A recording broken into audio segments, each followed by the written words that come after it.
C'est tout pour le titre, mesdames et messieurs. Bienvenue dans cette édition du journal sur Ecofin Télévision. Le verdict du très commenté procès Mwanga Chouchou vient de tomber ce vendredi 6 octobre en fin d'après-midi.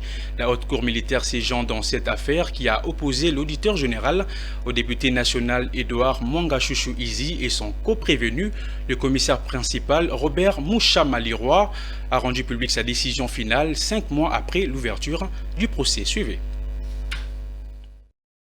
Pour détention illégale d'armes de guerre et munitions, participation à un mouvement insurrectionnel en 23 et trahison, le député Edouard Mwanga Chouchou est condamné à la peine capitale, c'est-à-dire condamnation à mort. Il doit payer une amende de francs congolais équivalent à 100 millions de dollars américains à titre de dommages à intérêts. La haute cour militaire le condamne en conséquence, sans admission des circonstances atténuantes, à 20 ans de servitude pénale principale pour port illégal, détention illégale d'armes et munitions de guerre, à la peine capitale pour participation au mouvement insurrectionnel M23, à la peine capitale pour trahison, faisant application de l'article 7 du Code pénal militaire, prononce la seule peine la plus forte,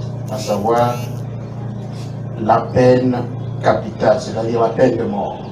Quant au commissaire principal Robert, son co-accusé, il a été acquitté de la seule charge qui pesait sur lui, à savoir la violation de consignes. Sa libération a été ordonnée sur le champ. Pour la petite histoire, les poursuites contre Mwanga Chouchou, l'élu de Massissi, ont été déclenchées après la découverte des armes de guerre dans sa résidence de la capitale Kinshasa et aussi dans les locaux de sa société SMB basée à Massissi dans le Nord Kivu au mois de mars de l'année en cours en plein contexte de l'état de siège.